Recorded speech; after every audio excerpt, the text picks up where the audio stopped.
Hello साथियों, क्या हाल चाल। साथियों, आज हम काइनेमेटिक्स का वीडियो लेके आए हैं। इस वीडियो में 1D मोशन और 2D मोशन दोनों के सवाल कवर करने वाले हैं। सेकंड चीज़, अपनी जो ऐप है वो प्ले स्टोर पर आ गई है, उसका नाम है फिजिक्स कोड। ऐप को डाउनलोड कीजिए। डाउनलोड करते ही आपको 14 पेपर मिलेंगे चैप्टर वाइज। हर चैप्टर को डेप्थ तक सवाल कवर किए गए हैं। साथ ही साथ उसके आपको डिटेल सॉल्यूशन भी मिलेंगे। जब आप अटेम्प्ट कर लेंगे उसके बाद आपको सॉल्यूशन मिल जाएंगे। आप चाहे हिंदी मीडियम से हैं, चाहे आप इंग्लिश मीडियम से हैं, बोथ मीडियम में आपको पेपर मिल जाएंगे। उसके अलावा 2 वीडियोस अपलोडेड हैं जो आपके PYQs हैं, प्रीवियस ईयर क्वेश्चन हैं। उसकी वीडियो अपलोड है, फ्री कंटेंट में मिल जाएगी आपको, ताकि आप मेथड देख पाएँ किस प्रकार हम पढ़ा रहे हैं। आपको अच्छे से समझ आएगा वो, क्योंकि वो सॉल्यूशन है बहुत डिटेल्ड में बताए हैं, टॉपिक के साथ साथ बताए गए हैं, ताकि कोई परेशानी ना आए। सॉल्यूशन भी बहुत डिटेल्ड में है। फिर भी सॉल्यूशन में अगर नहीं आता तो वीडियो से आप इजीली अप्रोच लगा सकते हैं। अब काइनेमेटिक्स का वीडियो जो हम अपलोड करने वाले हैं वो उसी पेपर पर बेस्ड है, ताकि थ्योरेटिकल में समझ आए तो वीडियो में समझ आ जाएगा। चलिए शुरू करते हैं। पहला सवाल, a hole has dimension 10 metre, 12 metre and 14 metre. A fly starting at one corner ends at a diagonally opposite corner. What is the approximate magnitude of displacement? ध्यान रखिए जी, वेक्टर के कभी भी किसी भी सवाल के अंदर आपको I, J और K मिल जाए तो आप सीधा उस सवाल का मैग्नीट्यूड ही निकालना होता है 99% केस में। अब इस सवाल में होल डाल दिया और उसकी डायमेंशन दे दी। इसको लिखने का तरीका देखिए क्या है, L into b into h. तो ये है 10, ये 12 और ये 14। निर्देशांक की फॉर्म में लिख सकते हैं इसको 10, 12 और 14। और वेक्टर की फॉर्म में कैसे लिख सकते हैं, 10i, 12j और 14k। इस तरह के वेक्टर के सवाल आते हैं कि एक बंदा जो है 10 ईस्ट में गया, फिर नॉर्थ में गया, फिर अपवर्ड चला गया। तो 10 ईस्ट में, फिर नॉर्थ में, फिर अपवर्ड। तो उसी तरह से 10i, 12j प्लस 14k। अब पूछा क्या है, what is the approximate magnitude of displacement, मतलब इस कॉर्नर से उस कॉर्नर का डिस्प्लेसमेंट पूछना चाह रहा है और मैग्नीट्यूड की फॉर्म में पूछ रहा है। तो मैग्नीट्यूड निकाल दीजिए, इसका कितना आएगा, i के साथ वाले का स्क्वायर मतलब 100, j के साथ वाले का स्क्वायर मतलब 144, k के साथ वाले का स्क्वायर मतलब 196। सही है, ऐड कर दीजिए इसको। 4 जोड़ेंगे तो 200 और 200, 300, 400, तो 440। गलत किया क्या, चेक कर लेते हैं। 196, 144 और 100, 1 2 3, 300 तो सीधा हो गया। 96 प्लस 44, 6 4 10, 9 और 4 13 और 1 14, 3 और 1 4, 440। अब सुनिए जी, अब अप्रोक्सीमेट पूछा गया है तो 20 का होता है 400, 21 का होता है 441। तो अप्रोक्स इसका आंसर जो होगा वो 21 मीटर होगा और यही आपका मैग्नीट्यूड ऑफ डिस्प्लेसमेंट की बात करना स्टार्ट करेगा। Option number D is correct. Again सुनिए, किसी प्रकार से इस फॉर्म में, वेक्टर की फॉर्म में अगर सवाल आता है, डिस्प्लेसमेंट की पूछा जाता है, मैग्नीट्यूड की डिस्प्लेसमेंट पूछा जाता है, तो उसको आई जे के में काट दीजिए। आगे भी एक आधा सवाल मिल जाएगा ऐसा। ऑप्शन है डी इसका सही।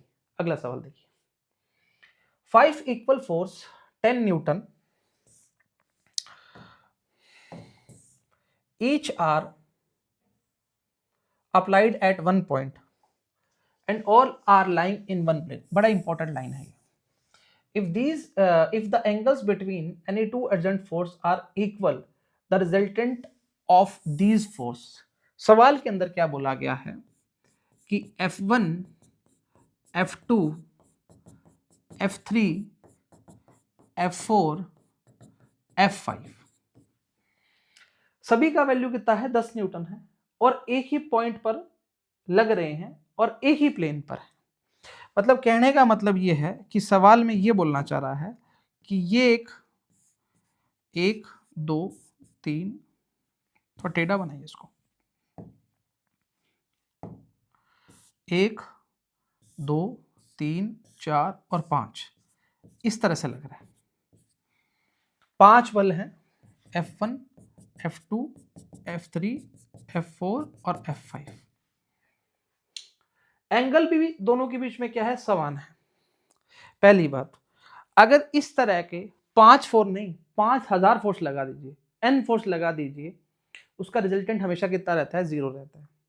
थीटा निकालने का तरीका क्या है, अगर आपको थीटा कैलकुलेट करना है तो पूरा मतलब 360 अपॉन में n का मतलब कितने वेक्टर वर्क कर रहे हैं, तो थीटा बराबर में आ जाएगा 360 अपॉन में n कितने हैं, 5 है।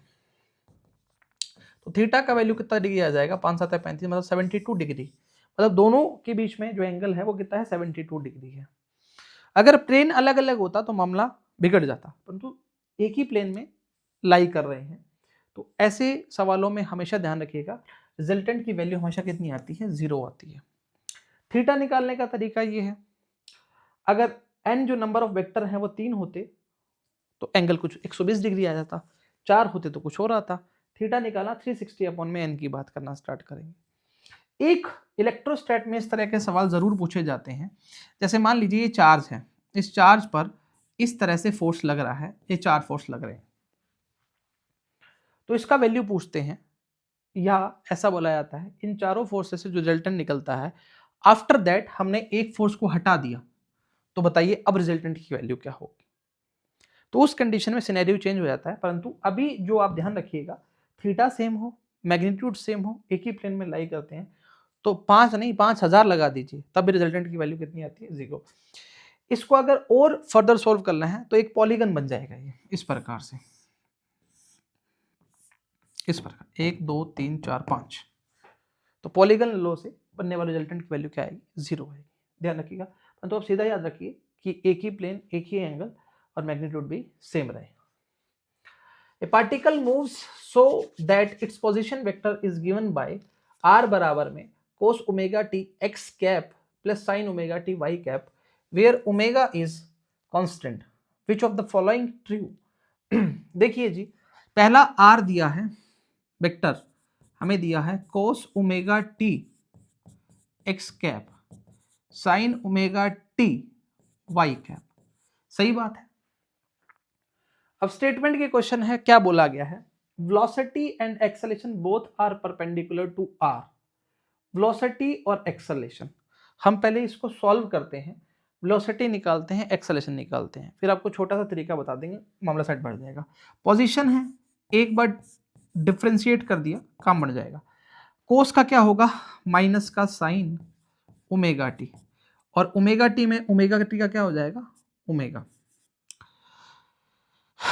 एक्स कैप, ये हो जाएगा कोस, पहले ही लिख देते हैं, omega cos omega t y cap. ये तो आपके पास क्या आ गया, वेलोसिटी आ गया। फिर एक्सेलरेशन निकालना है, d square r upon d t square, तो साइन का क्या हो जाएगा, कोस, और ओमेगा टी का क्या हो जाएगा, ओमेगा, तो ये आएगा omega square cos omega t x cap, cos omega t का क्या आ जाएगा, omega square sine omega t y cap. Cos का क्या होता है, माइनस साइन, तो माइनस लगाया नहीं, ओह ध्यान दीजिए, कोई बात नहीं, minus omega square sine omega T, दोनों में से कॉमन निकाल लीजिए, क्या आ रहा है, माइनस ओमेगा स्क्वायर, ये क्या बन जाएगा, cos omega t plus sine omega t y, cos omega t x cap sine omega t y cap, ये क्या बन रहा है, आर वेक्टर ही बन रहा है, तो ये आ जाएगा माइनस ओमेगा स्क्वायर आर बराबर में एक्सेलरेशन। अब आराम से सुनिए, अगर हमें जानना है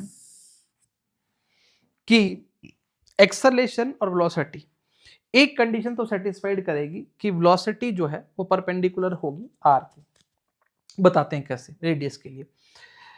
अगर मैं करता हूं v डॉट आर, तो इसका वैल्यू 0 होना चाहिए, मतलब 0 तब आएगा वी आर कोस थीटा, और थीटा की वैल्यू अगर 90 होगी तभी ये परपेंडिकुलर आएगा। ठीक है, v का वैल्यू कितना है, ये आएगा minus omega sine omega t x cap plus omega cos omega t y cap, dot product करना है, आर का है cos omega t x cap plus sine omega t y का बराबर में 0 आ रहा है, कर दीजिए इसको। तो ये आ जाएगा कोस माइनस का omega cos omega t sine omega t plus में omega cos omega t sine omega t बराबर में, ये माइनस का है ये प्लस का है, कट जाएगा तो आज वैल्यू कितनी आ रही है 0। तो ये तो पक्का पता लग गया कि ये वाला वेलोसिटी और आर जो है आपस में क्या है, परपेंडिकुलर टू ईच अदर है।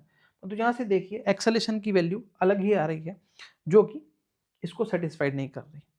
सेकंड कंडीशन देखिए, velocity and acceleration both are parallel, कभी पॉसिबल ही नहीं। थर्ड देखिए, velocity is perpendicular to r, सही बात है, and acceleration is directed towards the origin. देखिए इसको और डीपली समझने का तरीका समझिए। अगर मान लीजिए ये x के साथ वाला क्या है cos ओमेगा टी और y के साथ वाला क्या है sin ओमेगा टी, मतलब ये पक्का किसी सर्कल को बता रहा है, तभी इस तरह के स्टेटमेंट आना स्टार्ट हो रहे हैं। अगर मैं इसको लिखता हूं कि cos ओमेगा टी अगर x में कितना है cos ओमेगा टी और y में कितना है sin ओमेगा टी, क्या होता है सर्कल की equation, x square plus y square बराबर में वन। तो लिखिए स्क्वायर करो, x square plus y square दोनों का स्क्वायर कर दो, ये आएगा cos square omega t plus में साइन स्क्वायर ओमेगा टी।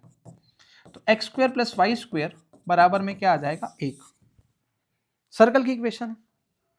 इस कंडीशन में अगर एक सर्कल की बात करते हैं, सर्कुलर मोशन में भी पढ़ा होगा आपने कि ये आपकी वेलोसिटी है और ये आपका एक्सेलेरेशन, सेंट्रीपिटल एक्सेलेरेशन जो है टुवर्ड्स क्या होता है, रेडियस के बराबर होता है। अब ये रेडियस ये वाला है, ये रेडियस है इधर की तरफ और एक्सेलेरेशन इधर की तरफ है। इसका मतलब जो रेडियस है और वेलोसिटी है ये तो हमारे बीच में एंगल कितना बनाते हैं 90 डिग्री, जो कि इससे प्रूव कर दिया। ये पहला तरीका है। दूसरे तरीके में एक्सेलेरेशन टुवर्ड्स कहाँ है, रेडियस की तरफ है, तो ये वाला जो सी ऑप्शन है वो करेक्ट आएगा। आराम से समझिए, हम वापस बताते हैं, ये डिटेल्ड सॉल्यूशन बता दिया आपको, ये आपको सीधा बता दिया। देखिए जो पोजीशन दी हुई है, पोजीशन वेक्टर जो दिया हुआ है वो cos omega T x plus sine omega T y में दिया हुआ है, ओमेगा कांस्टेंट है। पहला बोल रहा है velocity and acceleration both are perpendicular to r, नहीं, सिर्फ और सिर्फ वेलोसिटी रेडियस के जो है आर पोजीशन वेक्टर जो है उसके परपेंडिकुलर है, एक्सेलरेशन टुवर्ड्स द रेडियस है। ये गलत होगा, पैरेलल तो हो ही सकता, ऑलरेडी हमने परपेंडिकुलर प्रूव कर दिया, तो सेकंड ऑप्शन तो वैसे ही गलत हो गया। ये v डॉट आर कैसे किया, डॉट हटेगा तो क्या आएगा cos थीटा, cos थीटा का वैल्यू अगर 90 डिग्री हुआ तभी वैल्यू 0 हो सकती है, तो तभी तो 0 आ गया इसका वैल्यू। थर्ड देखिए, velocity is perpendicular to r, velocity is perpendicular to r and acceleration directed towards the origin, origin यही जा रहा था माइनस की तरफ, देखो समझ पा रहे हैं, आर की फॉर्म में देखिए। और दूसरा तरीका जो सीधा कर सकते हैं, ये x में आपको क्या मिला है cos ओमेगा टी और y में क्या मिला है sin ओमेगा टी, दोनों तरफ स्क्वायर करके जोड़ते हैं तो x square plus y square बराबर में cos square omega t plus इसकी वैल्यू कितनी आ जाएगी, x square plus y square बराबर में a स्क्वायर, तो x square plus y square बराबर में 1 आ गया, दोनों को जोड़ने के पश्चात कांस्टेंट है। तो इस सर्कुलर मोशन में हम क्या करते हैं, देखिए वेलोसिटी ऊपर की तरफ हर बार डायरेक्शन चेंज होती रहती है और ये रेडियस के परपेंडिकुलर है, एक्सेलरेशन टुवर्ड्स क्या है, रेडियस की बात करना स्टार्ट करते हैं। Option number c is correct, दोनों बता दिया आपको, जैसे लगता है वैसे करिए। A truck traveling due to north at 20 metre पर second turns west and travels at same speed. The change in its velocity. देखिए वेक्टर का सवाल है, मेरे को लगा वो इसमें जो पहला सवाल हमने बताया था वैसा कुछ डालेगा, परंतु नहीं डाला इसने, कोई बात नहीं। ये ईस्ट है, ये वेस्ट है, ये नॉर्थ है, ये साउथ है। सवाल के अंदर बोल रहा है एक ट्रक है, वो नॉर्थ में कितना जा रहा है 20 जा रहा है, मतलब यहां पर कितना जा रहा है बाबू 20 जा रहा है, इसको हमने बोल दिया v1, सही बात है। एंड टर्न्स वेस्ट, इधर मुड़ गया भाई एट सेम स्पीड, मतलब यहां पर मुड़ गया कितना, सेम ही है, तो 20 मुड़ गया 20 मीटर पर सेकेंड, इसको मैंने बोल दिया v2, सही है जी। अच्छा, the change in its velocity, अब मेरी बात सुनिए, इसको काट एक बार अलग से निकालते हैं, यहां निकाल रहे हैं ना, ये 20 है ऊपर, इसको बोल दिया मैंने v1, और ये भी 20 है, इसको मैंने बोल दिया v2, परंतु पूछा क्या गया है, चेंज पूछा गया है, तो चेंज आंसर लिख रहे हैं ना, तो अगर लिखते हैं चेंज इन वेलोसिटी, जिसको आप डेल्टा v से रिप्रेजेंट करते हैं, इसको लिखते हैं v2 माइनस v1, है वेक्टर ही, पर इजी हो जाएगा। V2 कहाँ है, इधर की तरफ, कितना है 20। अब देखिए ये V1 है या माइनस V1 है, माइनस V1 है, तो ऊपर तो पॉजिटिव है। अगर इसके वेक्टर को चेंज करते हैं, वेक्टर को पैरेलली कहीं भी शिफ्ट कर सकते हैं, परंतु अगर हमें उसकी डायरेक्शन को ऑपोजिट कर दिया तो जो 20 है वो कितना बन जाएगा, -20 बन जाएगा। समझ पा रहे हैं?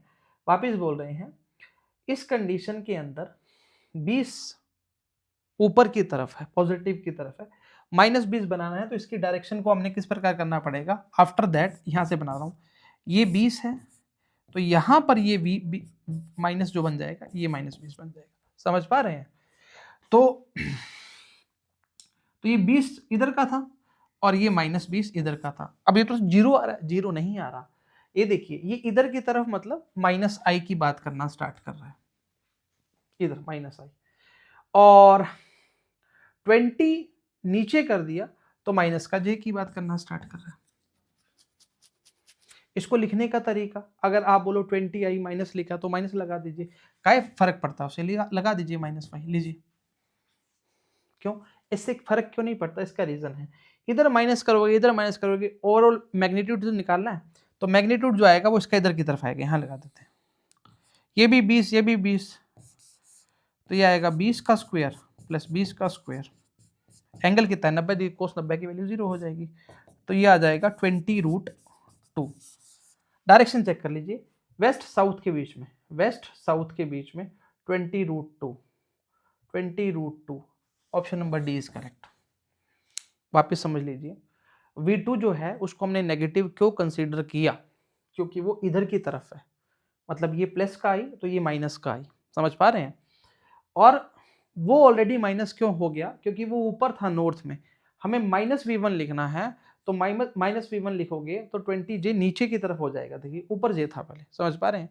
अगर दूसरे तरीके से लिखना चाह रहे हैं कि आपको सर ऐसा नहीं लिखना, हमें वैसा ही लिखना है, नॉर्मल लिखना है, तो आप इसको लिख दीजिए डेल्टा V बराबर में 20 कहां की तरफ, वेस्ट की तरफ, -20 कहां की तरफ, नीचे की तरफ, मतलब साउथ की तरफ। तो भी सही नहीं, सही है तो भी गलत है। ध्यान रखिएगा दोनों चीजों में फर्क नहीं है, सेम ही है। 20 माइनस प्लस का इधर आई, माइनस का इधर आई, प्लस का j माइनस का j, एक ही बात है।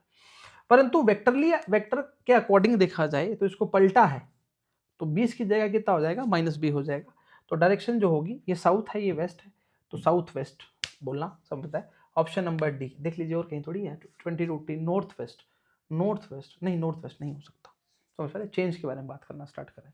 अगला सवाल देखिए, option number D, From a tower of height h, a particle, ये कुछ नहीं है भाई, a particle thrown vertically upward with speed u, the time taken by the particle to hit the ground is n times taken by it reach to highest point of its path.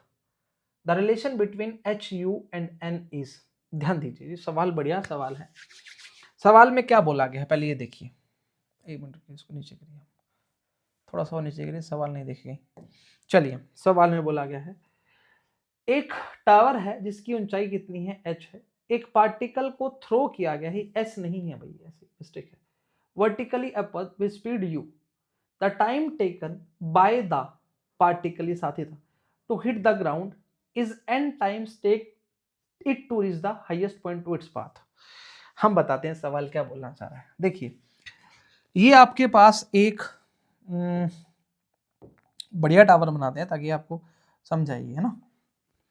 मान लीजिए ये आपके पास ground आ गया और ये आपके पास एक tower आ गया। समझ पा रहे हैं? अच्छा, पार्टिकल को यहां से थ्रो किया गया और पार्टिकल यहां आके गिर गया। पार्टिकल को यहां, भाई क्या हो रहा है, पार्टिकल को यहां थ्रो किया और पार्टिकल यहां गिर गया। आराम से सुनिएगा सवाल में क्या बोला गया है। सवाल में बोला गया है जब उसको फेंका गया है तब उसकी स्पीड कितनी है, u है, ये स्पीड u है, यहां से थ्रो किया गया इसको, ठीक है। वो जब ग्राउंड पर हिट करता है, कहां से, हाईएस्ट पॉइंट से, मतलब यहां से यहां तक का जो वैल्यू है इसका, ये इस वैल्यू इस टाइम के n गुना है। समझ पा रहे हैं? नहीं समझ पा रहे? जैसे मान लीजिए हमने एक बॉल को थ्रो किया, इसको इस तरह एक टावर से थ्रो कर दिया, टावर से थ्रो करा, तो यहां पर जब पहुंचा है, यहां से लेकर यहां तक का जो टाइम है और यहां से यहां तक का जो ग्राउंड तक पहुंचा है, इस टाइम के n गुना है। समझ पा रहे हैं? चलिए ठीक बात है। तो यहां से यहां तक का खेल खेलते हैं पहले। तो v बराबर में u माइनस जी टी। समझ? आसान है, मुश्किल नहीं है। हाईएस्ट पॉइंट पर v का वैल्यू कितना हो जाएगा? 0। तो ये आ जाएगा 0 बराबर में u माइनस जी टी। तो माइनस का u अपॉन में g बराबर में माइनस का g बराबर में t, यानी कि हमारे पास t का जो वैल्यू आएगा वो कितना आएगा? u अपॉन में g। अगर मैं इसको टाइम t1 बोल दूं, इसको t2 बोल दूं, तो कुछ गलत नहीं है। तो ये t1 हो गया, और t2 जो टाइम आएगा हाईएस्ट पॉइंट से ग्राउंड की तरफ, तो n टाइम्स ऑफ t1 है। समझ पा रहे हैं? बोला गया है n times of taken by the is the highest point to its path. अच्छा, अब हमसे रिलेशन पूछ रही है h, u और n के अंदर। सारा खेल खेलना स्टार्ट कर दीजिए। तो h बराबर में नीचे की तरफ minus U T minus half G T square. तो ये 1 या 2? 2, क्योंकि 1 के साथ तो खेल खेल चुके हैं हम। अच्छा, माइनस h बराबर में u, t2 की वैल्यू कितनी है? एन यू अपॉन में g। सही बात है। माइनस 1/2 t2 की वैल्यू है n square u square upon में g स्क्वेयर। सर स्क्वेयर का कर दिया, t का स्क्वेयर है, तो g से g मर जाएगा, ये माइनस का h आएगा, यह आएगा एन यू स्क्वेयर अपॉन में g, माइनस g से g मर चुका है, माइनस का मतलब हो गया n square u square upon में 2g। क्या बोलते हो? सही है। तो इस 2g को उधर भेज दीजिए एलसीएम लेकर। चलो हम कर देते हैं यहाँ पे। देखिए, माइनस का h बराबर में, यहां हमने ले लिया एलसीएम कितना? 2g कॉमन ले लिया, g से g मर जाएगा यहाँ पे, तो बचेगा 2। तो ये बनेगा, इसके बराबर लीजिए थोड़ा सा, g मर जाएगा तो ये बचेगा 2n u square minus n square u square. तो ये आ जाएगा माइनस का 2gh बराबर में 2n u square minus n square u square. एक काम करिए जी, अब थोड़ा सा आपको देखना पड़ेगा ऑप्शंस के अकॉर्डिंग, है ना। माइनस का मल्टीप्लाई कर दीजिए, तो ये आ जाएगा 2gh बराबर में n square u square minus 2n u square, है ना। इस ऑप्शन में मिस्टेक है, बताते हैं क्या मिस्टेक है। 2gh बराबर में, इसमें देखिए n कॉमन आ गया, u स्क्वेयर कॉमन आ गया, तो n u स्क्वेयर कॉमन आ जाएगा, तो ये बचेगा n minus 2। 2gh n u square n minus 2 नहीं हो सकता, नहीं हो सकता, नहीं हो सकता, ये होगा। ध्यान रखिएगा, इसमें छोटा सा एक मिस्टेक है, हम बता देते हैं। ये 2 नहीं आएगा यहाँ पे,